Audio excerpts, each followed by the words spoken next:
안녕하세요. 이번 시간에는 비트코인은 투자일까 투기일까에 대해서 한번 알아보도록 하겠습니다. 아마 모르시는 분이 재작년 말부터 작년 초까지 한참 가상화폐 붐이 있었습니다. 그래서 뭐 하루에도 막 몇백 프로, 몇천 프로씩 뛰기도 했었고요. 아마 너도 나도 주변에서 하다 보니까 한 번씩 접해보시면 됩니다. 어떤 시스템 안에 저장되는 디지털 화폐 이런 정도로 아마 알고 계실 거예요.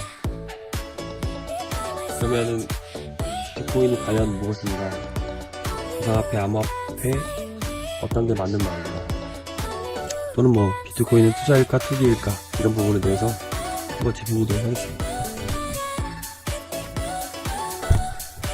먼저 비트코인이라는 용어에 항상 따라다니는 용어가 있는데요. 블록체인이라는 용어입니다. 이제 이 비트코인이라든지 각각 다른 가상화폐들이 블록체인 기반으로 동작을 하기 때문에 블록체인이라는 용어가 항상 같이 언급이 되는 거고요. 블록체인이 무엇인가 하면 쉽게 말해서 하나의 전자정보라고 보시면 됩니다. 우리가 예를 들어서 은행에서 돈을 빌린다고 했을 때 그 거래 내역에 대한 기록은 해당 은행에서 하게 될 것이고요. 해당 은행은 장부에 그에 대한 기록을 하게 되겠죠. 그리고 그에 대한 보상으로 이자를 내야 할 겁니다. 또는 뭐 입출금을 할 경우에도 마찬가지로 은행에 수수료를 내게 될 거고요. 반면에 암호화폐는 우리가 만약에 입출금을 할 경우를 가정했을 때 그 거래에 대한 내용이 무작위로 블록체인의 P2P 네트워크의 구성원으로 포함된 일원들, 그걸 노드라고 표현하는데요. 이 노드들이 과반수 이상 동의했을 때 기록을 블록체인을 이루게 됩니다. 즉 다시 말해서 예를 들어서 제가 퀀텀이라는 코인을 가지고 있다고 가정하면 제가 퀀텀 개인 지갑을 설치하고 개인 지갑에 코인을 가지고 있어요. 그런 경우에 제가 그 퀀텀 블록체인의 P2P 네트워크 일원이 될 수 있고요. 그러면 저는 아무것도 하지 않지만 자체적으로 제가 지갑에 어떤 특정한 설정을 해놨을 경우에 지갑이 알아서 자체적으로 이 블록체인의 P2P 네트워크의 일원이 됩니다. 하나의 노드가 되는 거고요. 그래서 어떤 거래가 이루어졌을 때 무작위로 이 P2P 네트워크의 노드들이 이 거래에 대해서 이제 어떤 심사 또는 평가를 하게 되고요. 과반수 이상 동의했을 때 기록으로 이제 블록체인에 기록되게 됩니다. 즉 어떤 장부에 기재를 해야 되는데 공동 장부가 있는데 이 공동 장부에 속한 다른 구성원들이 과반수로 결정을 해서 블록체인에 기록한다고 보시면 됩니다. 그래서 결과적으로 말씀드리면 은행이 해당 은행에 장부를 기록하는 것과 다르게 블록체인은 방금 말씀드린 작업 증명이라는 방법으로 장부를 기록합니다.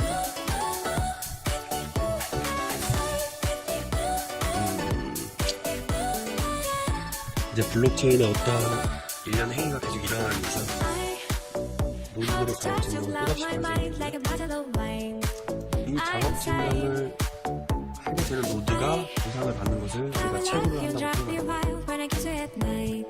그런 채굴 형태는 작업 증명뿐 아니라 다른 방식도 있긴 있고요. 먼저 여기서는 작업 증명만 좀 설명을 드리면, 그러면 작업 증명은 이제 어떻게 이루어지느냐, 블록에 기록되는 모든 기록들이 16진수 1부터 F까지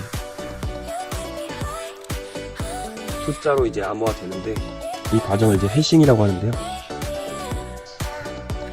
점 하나만 달라도 해시값이 완전히 달라지기 때문에 고유의 기록, 고유의 값, 고의 소유자를 이제 식별할 수 있게 됩니다.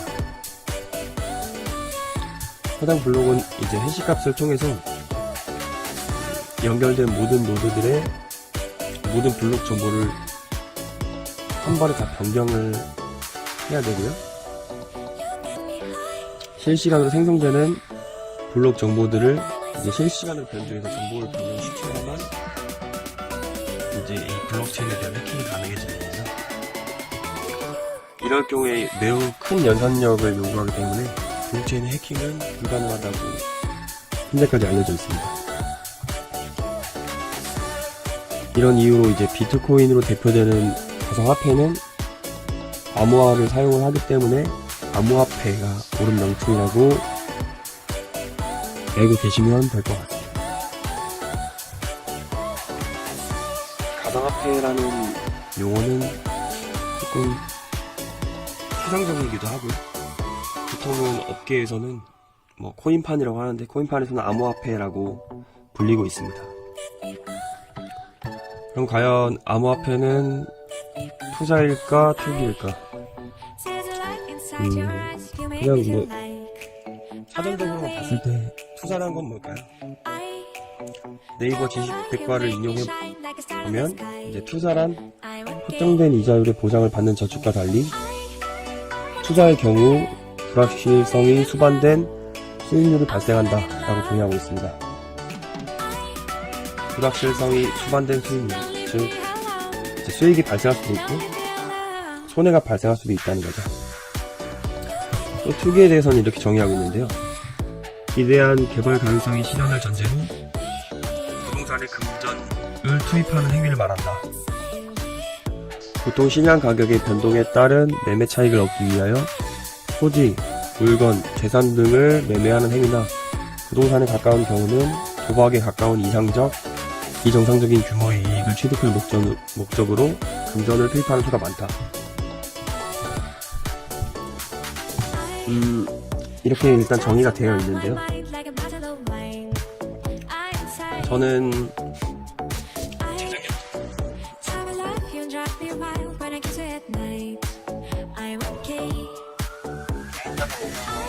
암호화폐는 투자이기도 하고 투기이기도 하다고 생각합니다. 내가 100원을 투자해도 얼마를 얻을지 모르기 때문에 투자이기도 하고요. 이제 재작년 말부터 작년 초까지 미친 듯한 경우 때문에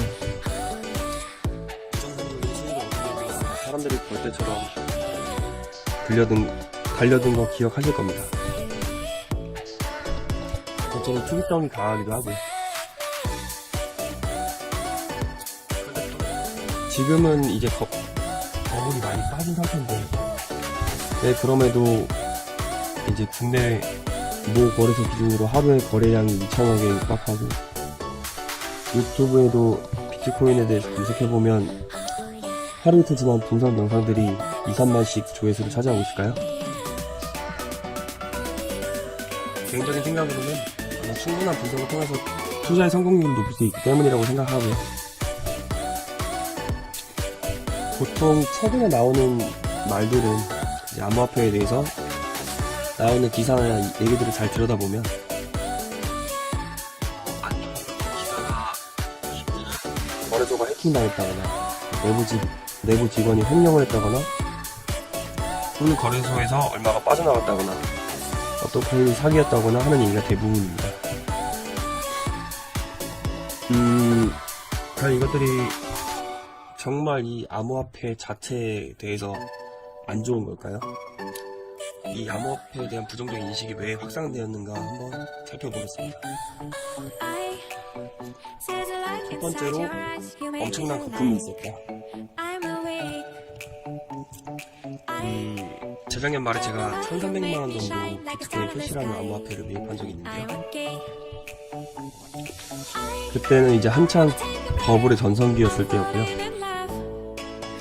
그 코인은 이제 국내 비모 거래소 기준으로 거의 매일 몇십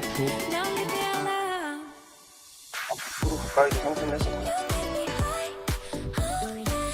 뭐 말이 몇십 프로지 하루에 거의 한 500만원, 1000만원씩 올라갔었고요.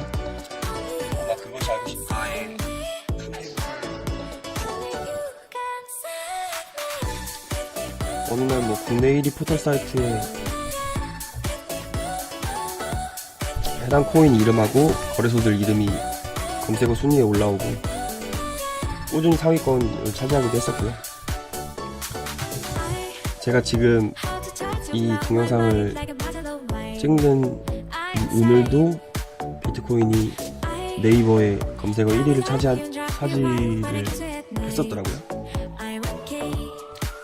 어쨌든 그때는 굉장히 버블이 엄청 컸었고, 제가 한 코인당 70만원 정도에 매입을 했었는데, 그 코인이 한 280만원 정도까지 상승했을 때, 이제 트래픽이 굉장히 크다 보니까, 거래소의 서버가 터져서 3시간 정도 마비가 된 적이 있었습니다. 그 전에 이제 평가액이 5,200만원 정도였는데, 마비 이후에 패닉 때문에 서버가 재개되고 나서 들어가 보니까 한 2,500만원 정도 되있더라고요. 뭐 이런 케이스도 굉장히 많았고요. 어떤 코인은 뭐 실제로 본 게 30원이었는데 1,800원까지 간 적도 있고, 말하자면 한도 끝도 없죠. 거의 뭐 투기 그 자체였습니다. 그렇다 보니까 이제 급격한 평가액이 변동폭이 크다 보니까 많이 버신 분들도 있고 손해를 많이 보신 분들도 발생했을 거고요. 이제 너도나도 하니까 법으로 편승하시다가 손해 보신 분들한테는 무조건적인 투기였을 겁니다. 정확하게 블록체인이나 코인에 대해서 분석을 했었다면 조금 다른 결과가 나왔을 수도 있겠죠. 전 사람은 말 안 하겠죠. 믿는 사람은 욕을 하겠고, 그런 부분이 아무래도 컸을 거고요. 이제 두 번째는 거래소가 해킹을 당했다. 앞서 말씀드린 바와 같이 현존하는 기술로 블록체인을 해킹을 할 수가 없습니다. 블록체인은 기술적으로 현존하는 세계 최고의 컴퓨터로도 해킹이 불가능한 상태고요. 그래서 이제 거래소가 해킹을 당했다는 것은 정확하게 얘기하면 코인이 해킹을 당한 게 아니라, 즉 블록체인이 해킹을 당한 게 아니라 그 코인을 보관하고 있는 사용자가 해킹을 당한 것입니다. 쉽게 말하자면 패스워드가 노출된 거라고 비유할 수 있을 것 같아요. 사용자의 실수로 패스워드가 노출된 거는 이용자의 문제지 시스템의 문제는 아니죠. 갑자기 시스템에 문제가 생겨서 내 패스워드를 외부로 노출했다든지 그런 부분은 아니기 때문에, 이제까지나 그 패스워드를 이용하는 이용자의 관점에서 이제 문제가 있었던 거죠.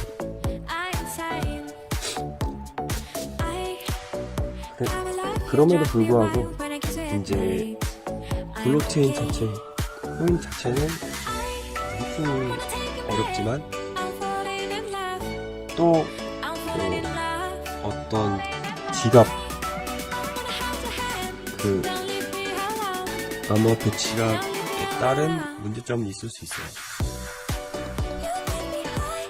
어떤 보안 취약점 때문에 특정한 지갑들이 위험이 노출됐다는 이런 기사는 내가 보긴 봤는데, 이제 지갑 자체는 어떤 해킹의 그런 취약점들로 인해서 조금 위험이 발생할 수가 있어서, 이제 지갑도 뭐 하드웨어 연동형 지갑을 사용한다든지,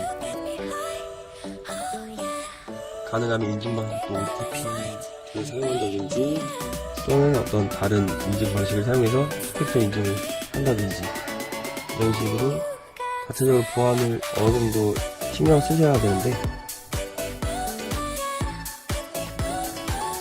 저는 마이더월렛이라는 지갑을 사용을 하는데요. 지금 한 2년 정도 보유를 하고 있어도 뭐 문제는 없었습니다.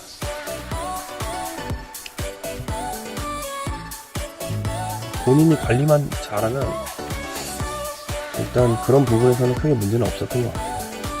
거래소가 해킹 당했다라는 거는 뭐 시스템이 뚫렸다라는 거 아니다라는 것을 일단 말씀드리고 싶고요. 그리고 뭐 어떤 코인이 사기였다. 뭐 당연히 버블이 엄청 심했던 시기였고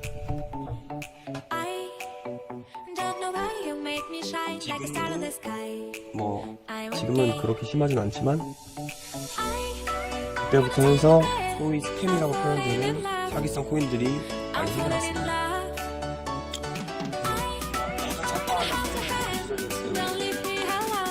그냥 오르면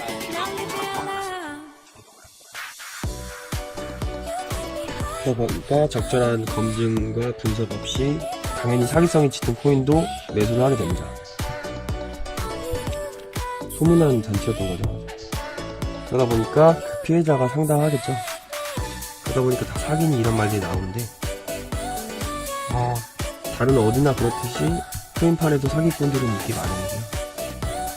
당연히 그냥 백서만 짜집기 해서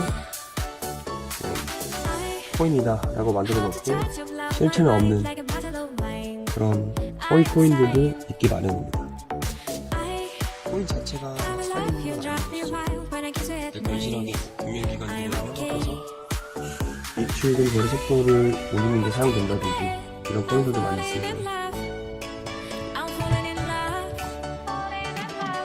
코인 자체가 사기라든지 혹은 거래소가 사기라든지 그런 말은 거의 사실이 아니라고 보시면 됩니다. 만약에 투자를 한다면 물론 이건 선택사항인데요. 저는 해도 좋고 안 해도 좋다고 생각합니다. 하지만 만약에 한다면 어느 정도 적절한 검증, 분석들이 있어야겠죠. 당연히 내가 내 돈을 남에게 맡기는데 이거 오른다고 사고 저거 오른다고 사면 안 되겠죠. 코인이 지금 유가지수나 굉장히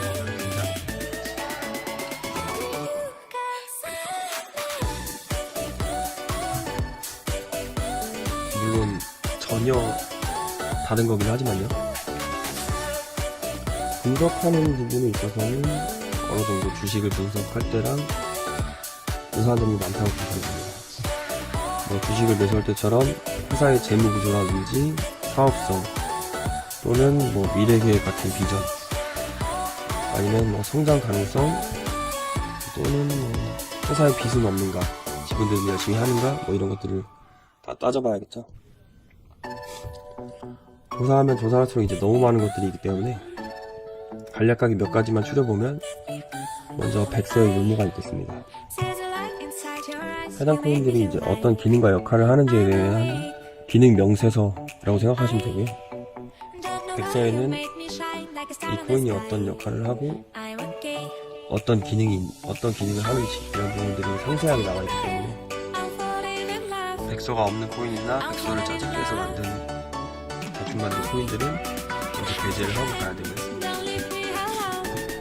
또는 SNS에 얼마나 활발하게 활동하는가도 중요한 평가가 있습니다. 보여줄 게 없고 업데이트가 없으면 SNS를 할 일이 없겠죠?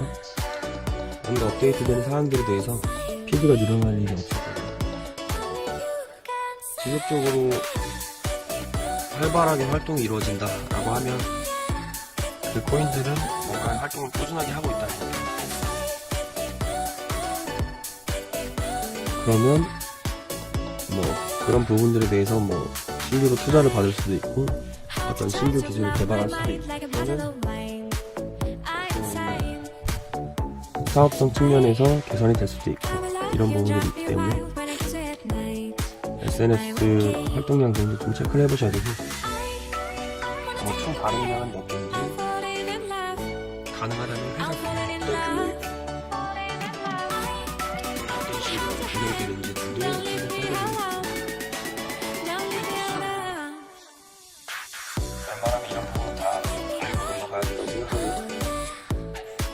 보통 투자하시는 분들 보면은 뭐 RSI라든지 MACD 또는 이동평균선 뭐 지표들만 보고 차트가 보시면 됩니다. 물론 차트도 굉장히 중요한데 저는 이런 부분들도 매우 중요하다고 생각합니다. 그리고 내 돈을 내고 투자를 하는 거기 때문에 이런 부분들 무조건 사용을 하고 투자를 해야 된다고 생각하고요. 참고로 코인도 이제 상장 폐지가 된다고 하는데, 코인의 상장 폐지는 해당 코인이 상장된 여러 거래소 혹은 뭐 하나의 거래소일 수도 있지만 그 가운데 하나의 거래소에서 상장이 폐지가 되는 겁니다. 그래서 설령 상장된 거래소가 한 군데고 그 거래소에서 상장 폐지를 당해도 다른 곳에 다시 상장할 수 있습니다. 주식의 상장 폐지와는 비슷하면서도 다르죠. 적어도 주식의 상장 폐지만큼은 크리티컬하지 않습니다. 주식은 제가 주식을 잘 모르는데 거의 주식의 상장 폐지되면 휴지 조각으로 알고 있거든요. 코인은 단지 한 군데 거래소에서 거래가 되지 않을 겁니다. 그래서 결론은 개인적으로 암호화폐는 투자라고 생각을 하고요. 물론 투기적인 요소들도 있었지만 적어도 현재는 투자라고 생각합니다.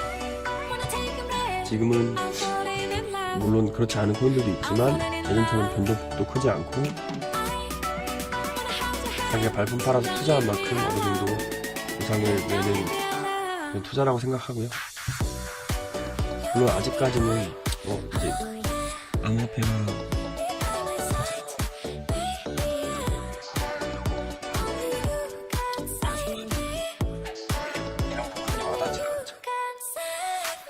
뭐 리플이 신한은행이랑 협업해서 뭐 하고 한다는데 사실 이런 부분들이 우리 일상생활에 크게 와닿진 않습니다. 하지만 미래의 어떤 가능성을 본다고 하면 이런 부분들이 어느 정도 메리트가 될 수도 있다고 생각하고 당연히 손실이 발생할 수도 있고 천재지변 같은 어떤 리스크들도 있을 수 있고 망하는 코인을 투자하는 경우도 있을 수 있지만 열심히 분석하고 투자를 하면 그만큼의 보상은 따라오는 하나의 종목이라 생각합니다.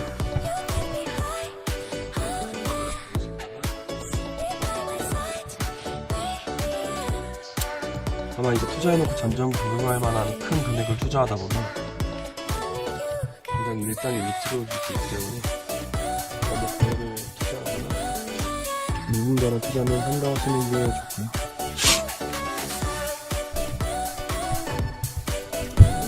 일각에서는 암호화폐가 화폐가 아니다라고 주장을 하는 견해가 있는데 이거는 좀 사실과 다르다고 생각을 합니다. 화폐는 인간이 열심히 시간을 소모하고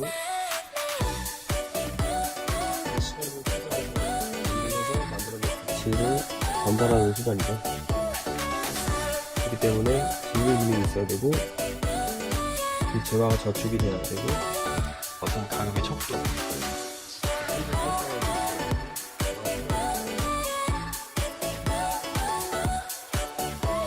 오늘날 이제 우리가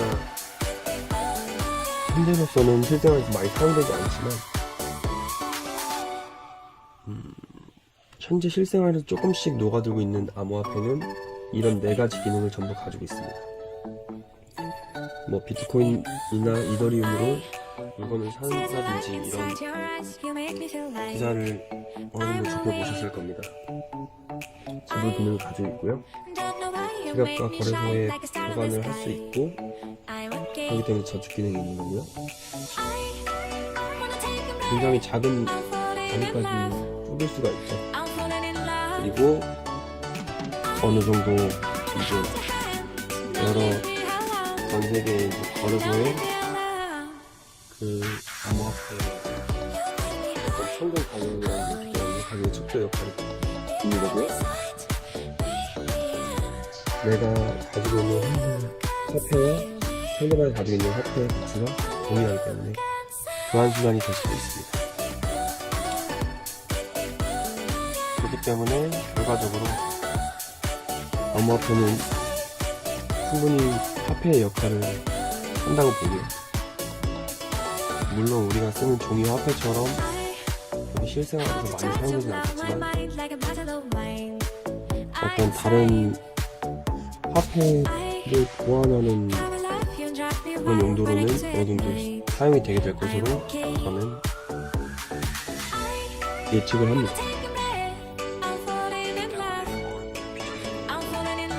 있다고 보고요.